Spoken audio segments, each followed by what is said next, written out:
mais aderindo à missa tridentina, celebrada em latim, conhecida por ser a missa que converteu o Brasil e todo o Ocidente ao catolicismo. Até a grande mídia está tendo que reportar o crescimento da missa tradicional.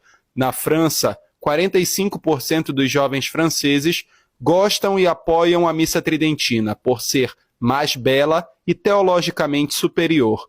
Lá, os movimentos tradicionais são os mais fecundos em termos de vocações e estima-se que, em algumas décadas, a maioria dos padres celebrará a missa tradicional. Como dizia São Pio X, os verdadeiros amigos do povo não são os inovadores, mas os tradicionalistas. Lutemos pela missa tridentina.